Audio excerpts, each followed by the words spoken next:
হিন্দুদেরকে যদি বলা হয় যে ভাই মাছ মাংস খেলে এরা হিন্দু না, তাহলে কি বলবে? বলবে আরে এই ভুইপোর হিন্দুটা আবার কোথা থেকে আসলো, হ্যাঁ, এটার কোথায় থেকে উত্থান ঘটলো? কারণ এখানকার সমাজ ব্যবস্থায় মাছ মাংস খাওয়া, চা খাওয়া, এগুলো আজ থেকে প্রায় 50-100 বছর ধরে ধারাবাহিক হচ্ছে। মাছ মাংসের প্রবর্তন হয়েছে সে মুঘল আমল থেকে। আপনারা যদি দেখেন মৌর্য শাসন, নন্দবংশীয় শাসন, তখন সমাজ ব্যবস্থার খুব ম্লেচ্ছ নিম্নবর্তী স্তর ছাড়া অন্যান্য সমাজ ব্যবস্থা, আধুনিক উচ্চতর সমাজ ব্যবস্থায় আহার্য ছিল সাত্বিক আহার, অর্থাৎ সদাচার গ্রহণ করত, শুদ্ধ আহার গ্রহণ করত।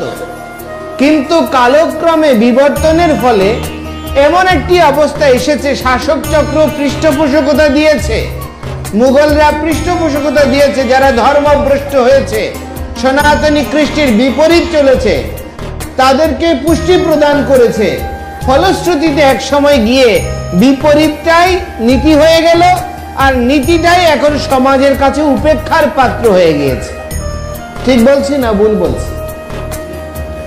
গতকাল আমি ফেসবুকে একটা পোস্ট দেখলাম, তো এটা ভিবি সিদ্ধান্ত মহারাজ, উনি হচ্ছেন ইউরোপ, আমেরিকা, রাশিয়ায় প্রচার করেন, গৌড়ীয় মঠের, ইসকনের না।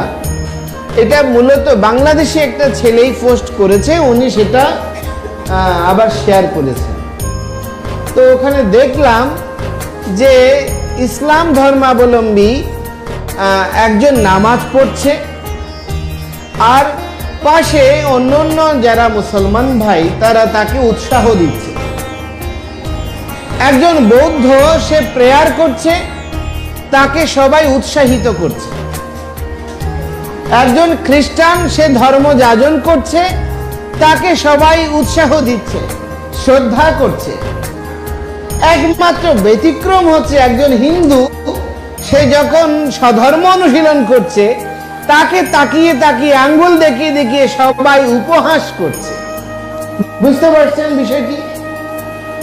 যেমন এখানে যদি এটা বৌদ্ধদের কোন সভা হতো, এই সাতকানিয়ায় তো অনেক বৌদ্ধ আছে, যদি বৌদ্ধদের সবাই হতো, এখানে জজ আসুক, ব্যারিস্টার আসুক, প্রধানমন্ত্রী আসুক, রাষ্ট্রদূত আসুক, ভিক্ষু সংঘ যে আসনে বসেছে সে আসনে বসার অধিকার হতো?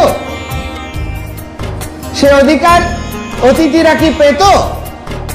আমি যখন শিলালঙ্কার মহাস্তবীর ছিলেন বৌদ্ধদের সংঘরাজ, আমি 2003 সনে ঢাকায় বাড্ডাতে বৌদ্ধ বিহারে কঠিন চিবর দান উৎসবে গিয়েছিলাম। সেই উৎসবে প্রধান অতিথি ছিলেন মাননীয় প্রধানমন্ত্রী, তখনকার প্রধানমন্ত্রী বেগম খালেদা জিয়া, এবং অনেক দেশের রাষ্ট্রদূতরা উপস্থিত হয়েছে। সেখানে ভিক্ষু সংঘের যে আসন করা হয়েছে, মানে তাদের জন্য মঞ্চ তৈরি করা হয়েছে, সেই মঞ্চের ওই ভিক্ষু সংঘের পায়ের যে লেভেল, সেই লেভেলেই হচ্ছে প্রধানমন্ত্রী সহ অন্য সকলের ডায়েস, আসন। এতে প্রধানমন্ত্রী খালেদা জিয়া বিব্রত হননি, বা আমাদের বর্তমান প্রধানমন্ত্রী জননেত্রী শেখ হাসিনা গেলেও তিনিও বিব্রত হতেন না। কারণ তিনি বুঝতেন জ্ঞান, ত্যাগ, মূল্যবোধ, বৈরাগ্যের স্থান সকলের ঊর্ধ্বে। বিদ্যা দদাতি বিনয়, বিদ্যা কি দান করে? বিনয় দান করে। শ্রী চৈতন্য মহাপ্রভুর কাছে যখন দিগ্বিজয়ী পণ্ডিত কেশব কাশ্মীরি এসেছেন, অহংকার বশত কেশব কাশ্মীরি তাকে গঙ্গার স্তোত্রের বর্ণনা করতে বললেন। আরে তুমি নিমাই, তুমি নাকি জগৎ প্রসিদ্ধ পণ্ডিত, দেখি গঙ্গার মহিমা বর্ণনা করো। তো মহাপ্রভু কি বললেন? বললেন আমি অত্যন্ত মূর্খ, সবাই আমাকে ভালোবেসে আমাকে পণ্ডিত শ্রেষ্ঠ বলে প্রশংসিত করে, আমাকে উৎসাহ দানের প্রচেষ্টা করছে, কিন্তু আদৌ আমি সেই রকম পণ্ডিত নই। তো আপনার মতো গুণধর মহান বিদ্বান সরস্বতীর বরপুত্র আপনি, সরস্বতী বরদান করেছে যে তোমার জিহ্বাগ্রে আমি সর্বদাই অবস্থান করব, তোমাকে কেউ পরাভূত করতে পারবে না। শাশ্বত সমস্ত বেদোক্ত জ্ঞান তোমার জিহ্বাগ্রে প্রকাশিত হবে। স্বয়মেব স্ফুরত্যাদ। রূপ গোস্বামী পাদ বলছে অথ শ্রীকৃষ্ণ নাম আধি ন ভবেদ গ্রাহ্যম ইন্দ্রিয়ই। আমরা বলি অনেক সময় ভগবান নিরাকার। কেন নিরাকার? নিরাকার মানে কি? যার আকার নেই, অবস্থান নেই। না, জীব গোস্বামী পাদ, শ্রীধর স্বামী তারা নিরাকার শব্দের যে বৈদিক পরিসংজ্ঞা প্রদান করছে। নিরাকার মানে তার আকার আছে, তার অবস্থান আছে, তিনি অনুভূতি ব্যক্ত করতে পারেন, তার সঙ্গে ভাব বিনিময় হয়। নিরাকার মানে কিরকম? তিনি ইন্দ্রিয়াতীত, এই সাধারণ জড় ইন্দ্রিয়ের অতীত। যেমন আমরা বায়ু, তাকে দেখছি না কিন্তু অস্তিত্ব অনুভব করি। তো তার মানে কি? আমি আমার দৃষ্টিতে উপলব্ধিগম্য নয় বলে আমি বায়ুকে কি মনে করছি? নিরাকার মনে করছি। তো এই বায়ুর যিনি স্বরূপ পবনদেব, তার তো একটা রূপ রয়েছে, তার একটা অবস্থান রয়েছে। সূর্যদেব, আমরা জ্যোতিপুঞ্জ রূপে তাকে অনুভব করছি, তাপ রূপে অনুভব করছি, তার একটি স্বরূপ রয়েছে।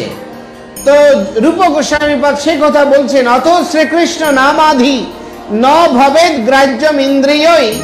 ইন্দ্রিয় দ্বারা তাকে অনুভব করা যায় না। সেবান মুখ হি জিহ্বাদ স্বয়মেব স্ফুরত্যাদ। তুমি যদি জিহ্বার দ্বারা সেই ভগবানের অপ্রাকৃত অদ্বয় নাম হরে কৃষ্ণ কৃষ্ণ কৃষ্ণ হরে হরে, হরে রাম রাম রাম হরে হরে, এই অপ্রাকৃত তারক মন্ত্র, মন্ত্র মানে কি? যা মনকে ত্রাণ করে, তোমাকে পবিত্র করবে, তারক মন্ত্র তোমাকে তারণ করবে। সেই নাম যদি তুমি সেবা করো তাহলে স্বয়ং ভগবান জগদীশ্বর তোমার জিহ্বাগ্রে স্বয়ং স্ফুরিত হবে। তো সরস্বতীর প্রার্থনা করে কেশব কাশ্মীরেরও ঠিক তদনুরূপ সরস্বতী বাগ্ময়ী, এই অপ্রাকৃত দেবী, তিনি তার জিহ্বাগ্রে অবস্থান করতেন। তো মহাপ্রভু বলছে আপনি তো মহান, আপনার শ্রীমুখে একটু গঙ্গার মহিমা শ্রবণ করলে আমি কৃতার্থ হব, আমার জীবন ধন্য হবে।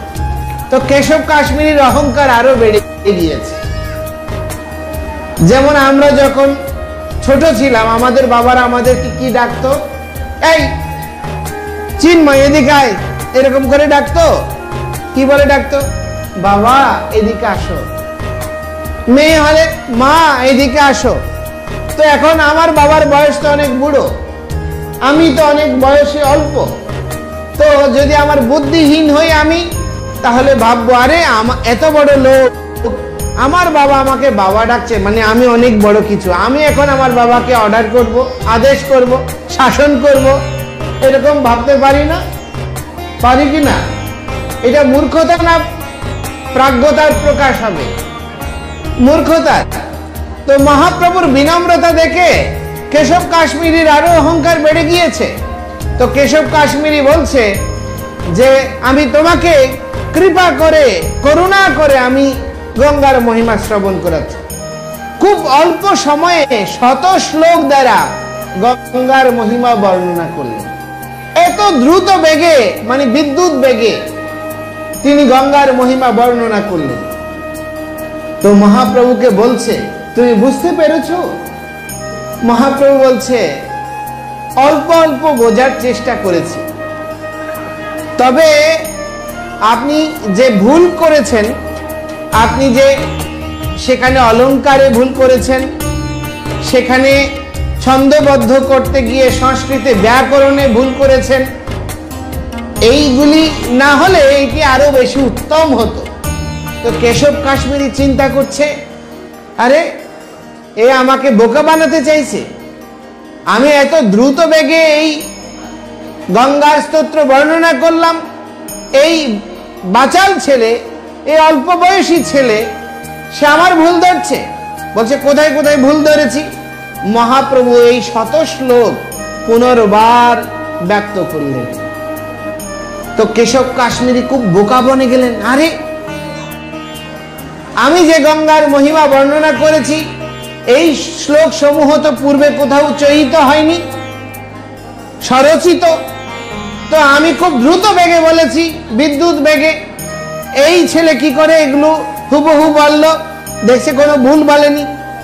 তো মহাপ্রভুকে জিজ্ঞেস করছে, তুমি কি করে জানতে পারলে? তো মহাপ্রভু বলছে, আপনাকে, আপনি যেমন সরস্বতীর কৃপায় এত দ্রুত বলতে পেরেছেন, আমি যদিও বলতে না পারি, সরস্বতীর কৃপায় আমার, আপনি স্মৃতিধর হলে আমি শ্রুতিধর। তারপর মহাপ্রভু কেশব কাশ্মীরিকে একেবারে প্রতিটি বর্ণ, অক্ষর, অলঙ্কার ধরে ধরে ব্যাখ্যা করলেন এবং তার প্রতিটি শ্লোকের ভুল সমূহ নিরূপণ করলেন।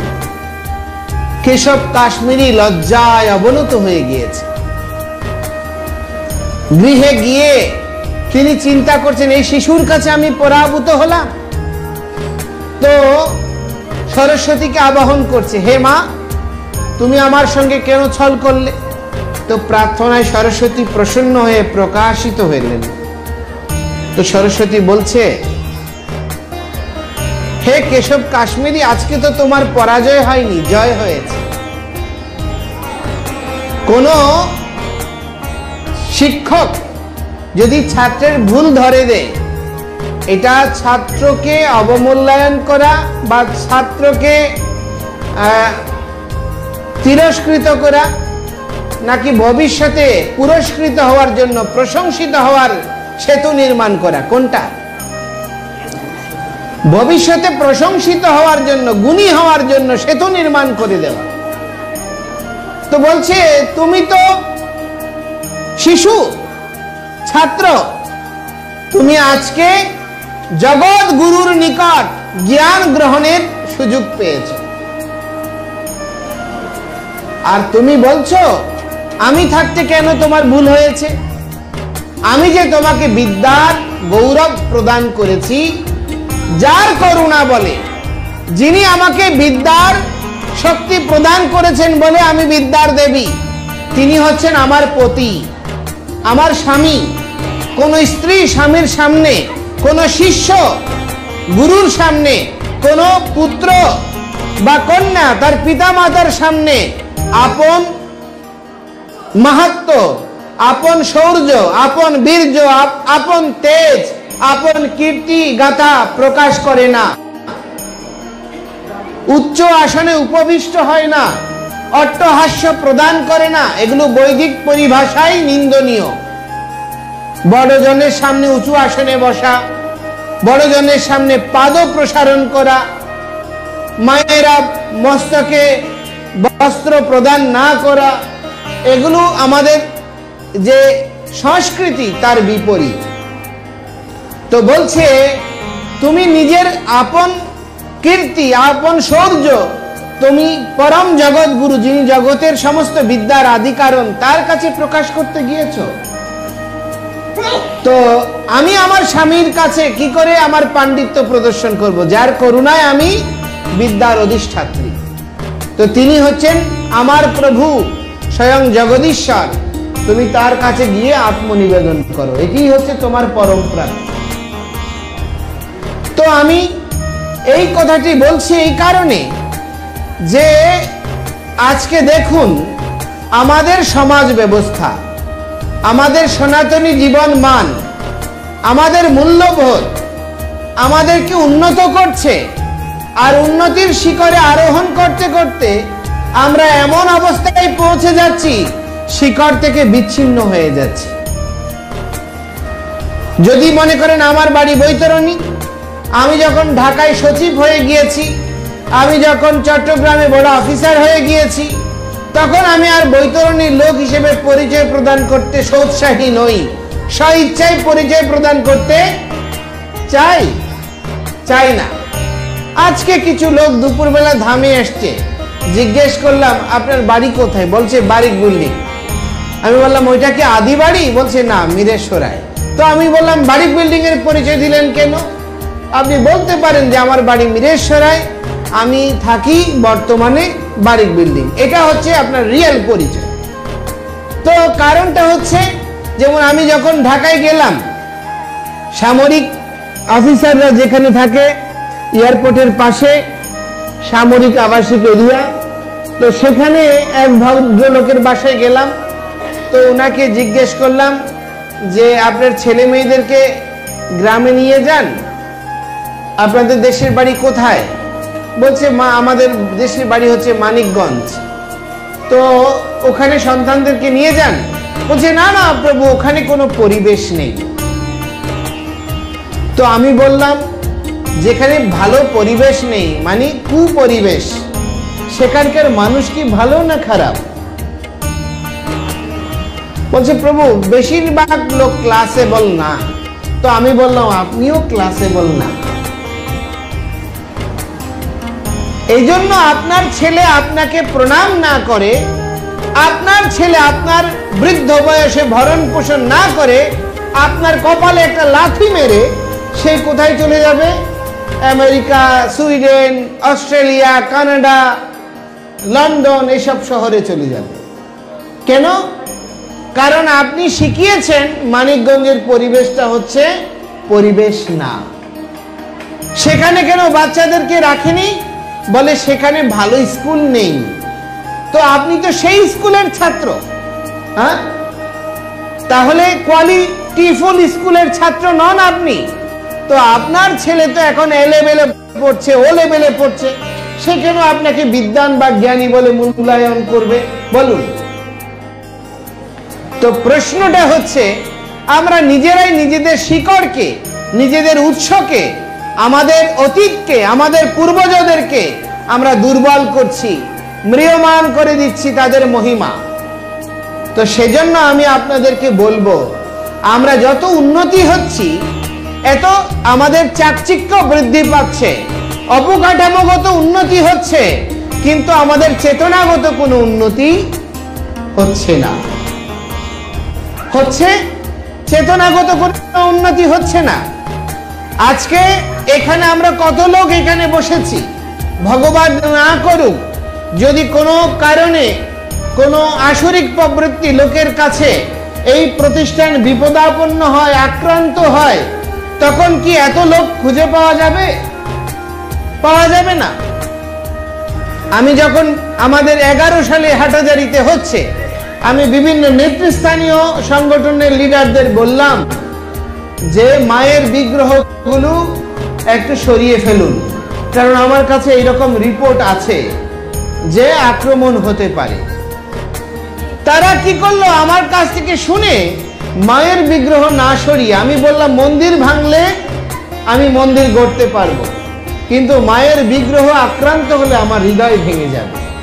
কারণ যিনি আমার উপাস্য, যিনি আমার ইষ্ট, তিনি বিপদগ্রস্ত হলে, যদিও তিনি তো চিদানন্দময়ী, তাকে কেউ আক্রান্ত করতে পারেন না, কিন্তু পার্থিব দৃষ্টিতে তো আমরা এই বিগ্রহের মধ্যেই তাকে অনুভব করছি।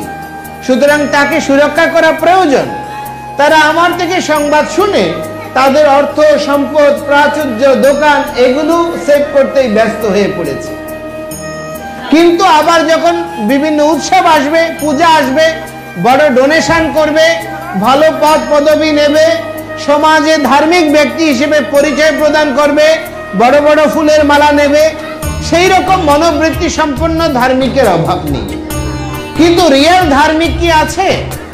যেই সমস্ত মঠ, মিশন, যেই সমস্ত মন্দির সমাজের কেন্দ্রমূল, যেই সমাজ আধ্যাত্মিকতাকে কেন্দ্র করে প্রতিষ্ঠিত, সেই সমাজে কোথাও কখনো সেই মন্দির আক্রান্ত হওয়ার সম্ভাবনা থাকবে না।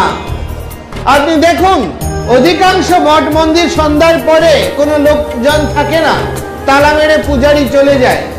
কিন্তু আমাদের ইস্কন মন্দিরগুলো দেখুন, আমাদের মন্দির হওয়ার পূর্ব শর্ত হচ্ছে সেখানে আবাসিক কতজন আছে। রামকৃষ্ণ মিশন বলুন, সেখানে কতজন মিশনের সদস্য আছে, সন্ন্যাসী আছে, তার পরিকাঠামো আছে, তার ল্যান্ড আছে, এইসব কিছু বিবেচনায় সেটা মিশনের মর্যাদা প্রাপ্ত হবে। কিন্তু আমরা আমাদের মন্দির গড়ে তুলছি, আমাদের পরিকাঠামো তৈরি করছি, ভবিষ্যৎ কারা এর উত্তরাধিকার হবে, কারা এটাকে কন্টিনিউ করবে, তার কোনো পরিকল্পনা আমাদের নেই। সেজন্য আমি আপনাদেরকে বলবো যে আজকে 46 বছর হয়েছে, যদি প্রতিটা বছর একজন করে এই হরি ভক্তি পরায়ণ ভক্ত গড়ে তুলতেন, 46টা পরিবার হতো। আর 46টা পরিবার হলে আগামী 5-10 বছর পরে তার ডাবল হয়ে যেত। তাহলে এই মন্দিরে কিন্তু ধর্মসভায় শোনার জন্য ডেকোরেশন করে আপনার বিভিন্ন গান বাজনা দিয়ে লোক সংগ্রহ করতে হতো না, এবং এই প্রতিষ্ঠানে উন্নয়নের জন্য কেউর কাছে হাত পাততে হতো না। যেমন আমরা আমাদের মন্দিরগুলো গড়ে তুলতে চেষ্টা করছি স্বনির্ভর করে। আমাদের অধিকাংশ মন্দিরে আপনি বিভিন্ন পরিকাঠামো রয়েছে, কৃষি রয়েছে, এগ্রিকালচার রয়েছে, বিভিন্ন বিজনেস রয়েছে। এগুলো কারা করছে? সন্ন্যাসীরা করছে। কায়িক পরিশ্রম করছে কিসের জন্য? সমাজ বিনির্মাণের বাতিঘর হিসেবে মন্দিরকে কেন্দ্রীভূত করার জন্য, মন্দির কেন্দ্রিক সমাজ ব্যবস্থা বিনির্মাণের জন্য। আমাদের ভগবান গীতায় বলছে চাতুর্বর্ণ ময়া সৃষ্ট গুণকর্ম বিভাগস্য, 4টি বর্ণ এবং 4টি আশ্রম। এটি বৈদিক সমাজ ব্যবস্থার আতুর ঘর। যেখানে বর্ণাশ্রম নেই সেখানে সমাজ ব্যবস্থা নেই। আজকে আমরা বলি বর্ণ বৈষম্য। কেন বৈষম্য? আমাদের সমাজে কেউ ব্রাহ্মণ বলে সে অতি পূজ্য হবে, শূদ্র বলে কেউ উপেক্ষিত হবে। এই শিক্ষা তো বেদে দেয়নি। সেই শিক্ষা তো আমাদের ভগবান শ্রীকৃষ্ণ শ্রীমদ্ ভগবদ গীতায়, মহাভারতে, রামায়ণে কোথাও নেই। মুচির পুত্র হওয়ার পরে রুহিদাস মুচি পাণ্ডবদের দ্বারাও পূজিত হয়েছে। হরিদাস যবন পুত্র হয়েও তিনি দ্বিজশ্রেষ্ঠ রূপে জগতে প্রশংসিত হয়েছে। মহাপ্রভু তিনি অদ্বৈত গৃহে নিমন্ত্রণ যেমন গ্রহণ করেছে, তিনি অতি হীন দীন উপেক্ষিত সমাজ যাদেরকে উপেক্ষা করেছে, সেই গোস্বামী, রূপ গোস্বামী, সনাতন গোস্বামী আদি যাদেরকে জাতভ্রষ্ট ধর্মভ্রষ্ট বলে সমাজ উপেক্ষা করেছে, তাদের করুণানুগ্রহ তাদেরকে প্রদান করতে, তাদের নিমন্ত্রণ গ্রহণ করতে মহাপ্রভু বিচলিত হয়নি। কিন্তু সার্বভৌম ভট্টাচার্য তিনি মহারাজ প্রতাপ রুদ্রের রাজগুরু, বেদজ্ঞ ব্রাহ্মণ, তার নিমন্ত্রণ গ্রহণ করার সময় সত্য জুড়ি দিয়েছে, হে সার্বভৌম তুমি কি লক্ষেশ্বর হয়েছ, অর্থাৎ তুমি লক্ষপতি। তো আমরা লক্ষপতি মানে কি, যে এখনকার দিনে কোটিপতি, তখনকার দিনে লক্ষপতি মানে লক্ষ টাকার যে মালিক। মহাপ্রভু বলছেন না, সেই মুদ্রা বা অর্থমূল্যে লক্ষপতি নয়, তুমি কি লক্ষ হরিনাম করো, তাহলে আমি তোমার নিমন্ত্রণ গ্রহণ করব। তো সেই জন্য বলছি ভগবান তাকেই করুণানুগ্রহ প্রদান করেছেন যেই উপযুক্ত। চাতুর্বর্ণ ময়াসৃষ্ট গুণকর্ম বিভাগস, ক্ষত্রিয় পুত্র হওয়ার পরেও বিশ্বামিত্র ব্রহ্মর্ষি হয়েছে। আবার ব্রাহ্মণের পুত্র হওয়ার পরেও, জামদগ্ন ঋষির পুত্র হওয়ার পরেও ক্ষত্রিয় বলে জগতে প্রসিদ্ধ হয়েছে পরশুরাম। ভুল বলছি না ঠিক বলছি? তো সুতরাং আমাদের বৈষম্য নেই, কিন্তু সমাজ ব্যবস্থার কেন্দ্রমূল যদি ব্রাহ্মণ না থাকে, সমাজের ব্রাহ্মণ হচ্ছে যারা বুদ্ধিজীবী, মহারাজ এসছেন উনি হচ্ছে ব্রাহ্মণ। ক্ষত্রিয়কে যারা রাষ্ট্রযন্ত্রকে শাসন করছে, কন্ট্রোল করছে, সেনাবাহিনী, আমাদের প্রধানমন্ত্রী, ক্যাবিনেট, প্রশাসন, এরা হচ্ছে ক্ষত্রিয়। আর বৈশ্যকারা যারা ব্যবসায়ী, FBCCI এর সদস্য, বিভিন্ন ব্যবসায়ী সংগঠনের সদস্য, তারা হচ্ছে বৈশ্য। আর যারা সাধারণ চতুর্থ শ্রেণীর কর্মচারী, যারা আপনার সমাজের পরিপোষণের জন্য ও অন্যান্য জাতিগোষ্ঠীকে বাঁচিয়ে রাখার জন্য সেবাদান করছে, তারা হচ্ছে শূদ্র। তো সুতরাং 4টি বর্ণ এবং 4টি আশ্রম কখন স্ব গুণে স্ব মহিমায় উদ্ভাসিত হবে, যখন তাদের মধ্যে যথার্থ আধ্যাত্মিক জ্ঞান প্রকাশিত হবে। শ্রীল শ্রী ভক্তিবেদান্ত স্বামী প্রভুপাদ তিনি শ্রী চৈতন্য মহাপ্রভুর ভবিষ্যৎবাণী রূপায়ণ করার জন্য গীতা, ভাগবতম, চৈতন্য চরিতামৃত, রামায়ণের আদর্শে সমাজ বিনির্মাণের জন্য সারা পৃথিবী চষে বেরিয়েছেন। মাত্র 10 বৎসরে সত্যরোদ্য এক বৃদ্ধ সারা পৃথিবীতে আলোড়ন সৃষ্টি করেছে। আজকে ভ্যাটিকান সিটির পরে পৃথিবীতে একক ধর্মীয় সংগঠন হিসেবে সর্বশ্রেষ্ঠ একটা প্রতিষ্ঠান হচ্ছে ইসকন। আজকে পৃথিবীতে একক ধর্মীয় প্রকাশনা সংস্থা, সবচেয়ে বড় প্রকাশনা সংস্থা, সেটির রেকর্ড হচ্ছে ইসকনের হাতে। পৃথিবীতে কোনো একক সংগঠনের অনুগামী সবচেয়ে বেশি ভাষাভাষীর লোক, তার গ্রিনিস বুক অফ ওয়ার্ল্ডের রেকর্ড হচ্ছে ইসকনের হাতে। পৃথিবীতে সবচেয়ে একক কোন সংগঠনের সবচেয়ে বেশি মন্দির, সেটা স্বীকৃতি ইসকনের হাতে। তো প্রভুপাদ যদি এক সত্তরোক্ত বৃদ্ধ সারা পৃথিবীর মানুষকে প্রাচ্য আর পাশ্চাত্যের, অনার্য আর আর্যের মেলবন্ধনে মহাপ্রভুর সংস্কৃতি কৃষ্টির দ্বারা সারা জগৎবাসীকে আত্মমুক্তির জন্য কল্যাণকর সমাজ বিনির্মাণের পথ শেখাতে পারে, দেখাতে পারে। শঙ্করাচার্য গীতার মঙ্গলাচরণে বলছেন, ভারত জ্ঞানময় প্রজ্বলিত প্রদীপম। ভারতভূমি জ্ঞানময় প্রজ্বলিত প্রদীপ সম। এই প্রদীপ নিজে জ্বলে অন্যকে আলোক দান করছে। তো আমরা যদি এই প্রদীপের সলতা হচ্ছি আমরা, যারা ভারত ভূমিতে জন্মগ্রহণ করেছে সেই পুণ্যবানেরা, তো সুতরাং আমরা যদি আমাদের জ্ঞান দ্বারা অন্যকে আলোক না দিতে পারি, তাহলে আমরা কি আর্য পুত্র হলাম?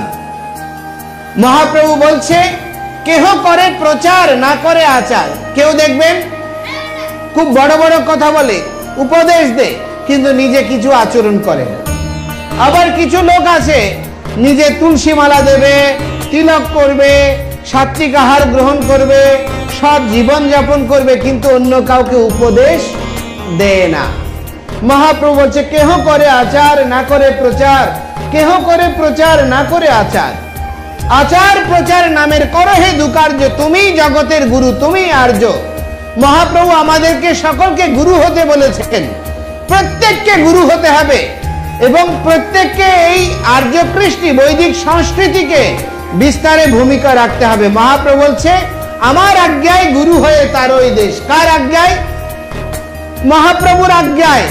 উনি হচ্ছেন এম্পাওয়ার প্রদানকারী, আপনার সোর্সে, আপনার আধ্যাত্মিক শক্তির উৎস। উনি আপনাকে স্বীকৃতি প্রদান করবেন কতক্ষণ? যতক্ষণ উনার অনুবর্তী হয়ে শিক্ষা প্রদান করবেন। সেইরূপ শিক্ষা যদি প্রদান করতাম, তাহলে আমাদের সমাজ ব্যবস্থা পরিবর্তিত হয়ে যেত। আমাদের সন্তানরা পিতামাতাকে শ্রদ্ধা করত, গুরুজনকে সম্মান করত। আমাদের সমাজ ব্যবস্থায় পূর্ববর্তীদের প্রতি শ্রদ্ধা এবং সমর্পণ দুটিই থাকতো। তাহলে যদি সমর্পণ থাকতো, এই যে আমি বলি তথাকথিত হিন্দু, আমরা হচ্ছি কিরকম? আমরা নামমাত্র হিন্দু, আমরা রিয়েল হিন্দু না, আমরা রিয়েল সনাতনী না। কারণ আমরা কেউ কাশ্যপ গোত্র বলি কি না, কেউ ভরদ্রাজ গোত্র, কেউ পরাশর গোত্র, কেউ গৌতম গোত্র, কেউ সুকালীন গোত্র, কেউ ভার্গব গোত্র। এরা কারা? এই গোত্রপতিরা, যাদের থেকে আমাদের জন্ম হয়েছে, কশ্যপ মুনি, পরাশর মুনি, গৌতম মুনি, এরা তো সকলে ঋষি। তাদের জীবন আচরণ আর আমাদের জীবন আচরণের মধ্যে কোনো মিল আছে? কোনো মিল নেই, সম্পূর্ণ বিপরীত। যদি আমার পুত্র হয়ে ধর্ম ত্যাগ করে, সে কি আমার সম্পদের মালিক হবে? হবে? মহাপ্রভু বলছেন, জগতের পিতা কৃষ্ণ যে না ভজে বাপ, পিতৃদ্রোহী পাতকীর জন্মে জন্মে তাপ। পিতার অনুশাসন যদি পুত্র ফলো না করে, অনুসরণ না করে, সে তো পুত্র না, সে ত্যায্য পুত্র। তো আমরা ঋষিগণের ত্যায্য পুত্র, রিয়েল পুত্র না। ঋষিজ সংস্কৃতি আজকে আমরা হারিয়ে ফেলেছি। তাদের জীবন, তাদের আহার বিহার, তাদের জীবনবোধ, তাদের মূল্যবোধ আমাদের আছে। আমরা পরোপকারের মানসিকতা পোষণ করি। আমরা নিজে বড় হওয়ার জন্য অন্যকে দলন করার চেষ্টা করি, নিজে কীর্তিমান হওয়ার জন্য অন্যের কীর্তি হানি করি। আমরা নিজে বেঁচে থাকার জন্য অন্যের জীবন বা পরমায়ু হরণ না, যার জীবন আছে তাকে সেবা করতে বলেছে। সর্বং খল্লিদং ব্রহ্ম, ভগবান বেদে বলছে। আর ভগবান গীতায় কি বলছে? হৃদ দেশে অর্জুন তিষ্ঠতি, আমি প্রত্যেক জীবের হৃদয়ে রয়েছি।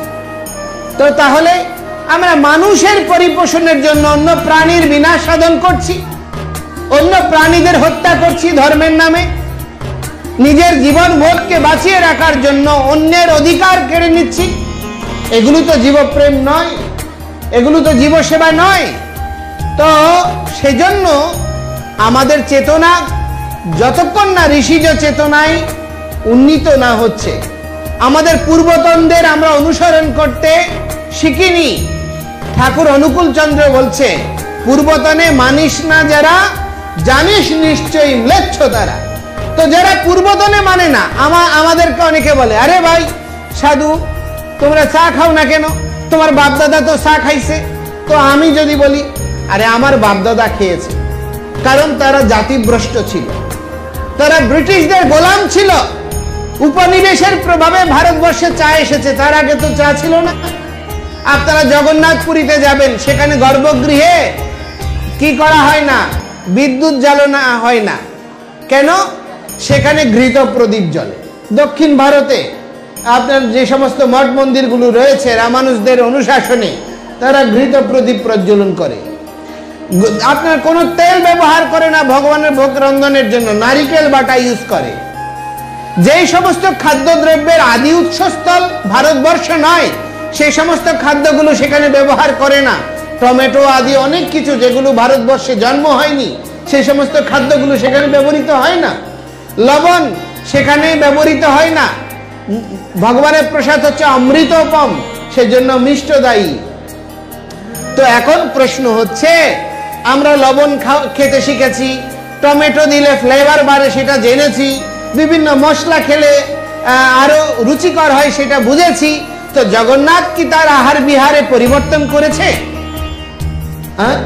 পরিবর্তন করতে গিয়েছিল রামানুচার্য, স্বয়ং হনুমানকে দিয়ে ওই রামানুচার্যকে দক্ষিণ ভারতে পাঠিয়ে দিয়েছে জগন্নাথ। কিন্তু শঙ্করাচার্য সেখানে কেন গৃহীত হয়েছে? কারণ শঙ্করাচার্য জগন্নাথের সেবক পরম্পরার অনুশাসনকে বৃদ্ধি করার জন্য, ফলবতী করার জন্য, পরিপুষ্টি প্রদানের জন্য যত্নবান হয়ে গোবর্ধন মঠ স্থাপন করেছে, সেখানকার পরম্পরার ঐতিহ্যকে লালন করেছে। তো আমরা কি করছি? আমরা উন্নত আহার পেয়ে আমাদের পূর্বতনদের কৃষ্টি ভুলে গিয়েছি। তো আমাদের পূর্বতন হচ্ছে কশ্যপ মুনি, আমাদের পূর্বতন হচ্ছে ভরদ্রাজ মুনি, আমাদের পূর্বতন হচ্ছে পরাশর মুনি। তো ঠাকুর বলছে, পূর্বতনে মানিস না যারা, জানিস নিশ্চয়ই ম্লেচ্ছ তারা। আমরা ম্লেচ্ছ হয়ে গিয়েছি, কোনো সমাজে সংস্কার নেই। এখনকার দিনে যখন গর্ভবতী মায়েরা গর্ভবতী হয়, 5 মাসে মিষ্টি দেয়, 7 মাসে সাত দান করে। কি করে? সাত দান করে, অনেক রকমের খাওয়া দাওয়া বানিয়ে তাকে খাওয়ায়, আর মানুষকে নিমন্ত্রণ খাওয়ায়। এগুলো কি আমাদের দশবিধ সংস্কারের কোনো অংশ? এটা কোনো দশবিধ সংস্কারের অংশ নয়। এগুলো একটা কুপ্রথা, এগুলো ভালো প্রথা নয়। আমি আমার পুত্রের বা পৌত্রের ঔরসে, আমার পুত্রবধূ বা পৌত্র বধূর ঔরস গর্ভে সন্তান জন্ম দিতে গিয়ে, একটি প্রাণ জন্ম দিতে গিয়ে অন্য প্রাণীকে বিপন্ন করা, পশু পাখি হত্যা করে মানুষকে ভোজন করানো, এগুলো কোনো সংস্কার? আমাদের শাস্ত্রে সংস্কার বলা হয়েছে দশবিধ সংস্কারের মধ্যে প্রথম সংস্কার গর্ভাধান সংস্কার। সেদিন পুত্র এবং পুত্রবধূ, শ্বশুর শাশুড়ি, পিতা মাতা তাদের আশীর্বাদ নেবে।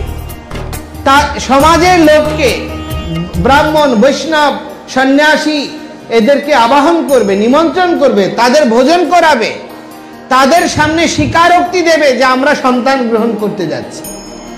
এবং তারা ভগবান বিষ্ণুর জন্য সুশান্তি নামক হোম করবে, পূর্বতনদের উদ্দেশ্যে সাপিণ্ডন করবে, বৃদ্ধি শ্রাদ্ধ করবে, পূর্বপুরুষদের আশীর্বাদ গ্রহণ করবে, তারপর গুরু বৈষ্ণবের আশীর্বাদ নিয়ে তারা সন্তান জন্মদান করবে। এটি গর্ভাধান সংস্কার। 3 মাসে পুংসপান সংস্কার, বাচ্চা হওয়ার পরে চূড়াকরণ, তারপরে নামকরণ, তারপর অন্নপ্রাশন, এগুলো হচ্ছে দশবিধ সংস্কারের অংশ। কিন্তু আমরা কি করছি? সম্পূর্ণ ভ্রষ্ট হয়ে গিয়েছি।